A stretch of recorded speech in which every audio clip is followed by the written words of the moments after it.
সে ছিল আগুনের তৈরি, সে ছিল ফেরেশতাদের সঙ্গী, তার নাম ছিল ইবলিস। একসময় সে এতটাই ইবাদতগুজার ছিল যে তাকে আসমানে উঠিয়ে দেওয়া হয়েছিল ফেরেশতাদের মাঝে। কিন্তু এক আদেশেই সব শেষ হয়ে গেল। আল্লাহ আদেশ দিলেন, আদমকে সেজদা করো। ফেরেশতারা বিনা প্রশ্নে সেজদা করল। কিন্তু ইবলিস বলল, আমি আগুনের তৈরি আর সে মাটির, আমি কেন সেজদা করব? তার অহংকার তাকে অভিশপ্ত করে দিল। আল্লাহ বললেন, তুমি এখান থেকে নেমে যাও, তুমি অভিশপ্ত এবং কিয়ামতের দিন পর্যন্ত তোমার উপর লানত থাকবে। তখন ইবলিস প্রতিজ্ঞা করল, আমি তাদের সামনে, পেছনে, ডানে, বামে তাদের পথভ্রষ্ট করব। শয়তানের প্রতারণা শুরু হলো।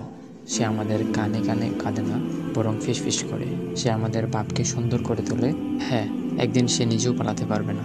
কিয়ামতের দিনে তার ঘোষণা। আল্লাহ বললেন, যখন সব শেষ হবে, শয়তান বলবে, আল্লাহ তোমাদের সত্য কথা বলেছেন, আর আমি তোমাদের প্রতিশ্রুতি দিয়েছিলাম, কিন্তু তা ভেঙে দিয়েছি। আমি তোমাদের উপর কোনো ক্ষমতা রাখিনি, শুধু ডাক দিয়েছি, তোমরা সাড়া দিয়েছ। আজ আমি তোমাদের জন্য কিছু করতে পারবো না, তোমরাও আমার জন্য কিছু করতে পারবে না। এ হবে তার প্রতারণার স্বীকারোক্তি, তার স্থায়ী আবাস জাহান্নাম।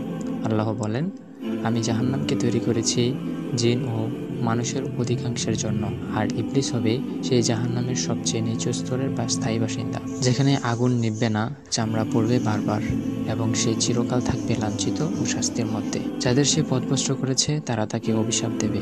হাদিসে আছে, জাহান্নামের প্রতিটি পাপী তাদের দোষ শয়তানের উপর চাপাবে, কিন্তু তখন কোনো লাভ হবে না। শয়তান বলবে, আমি শুধু বলেছি তোমরা করেছ, এখন আমার দোষ কেন?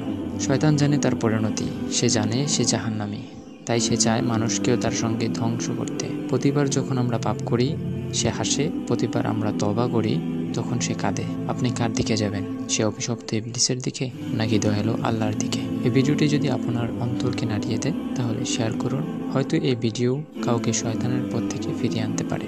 সাবস্ক্রাইব করুন হেদায়েতের আলো, যেখানে আলো ছড়ায় কোরআনের ভাষায়, সত্যের পথে।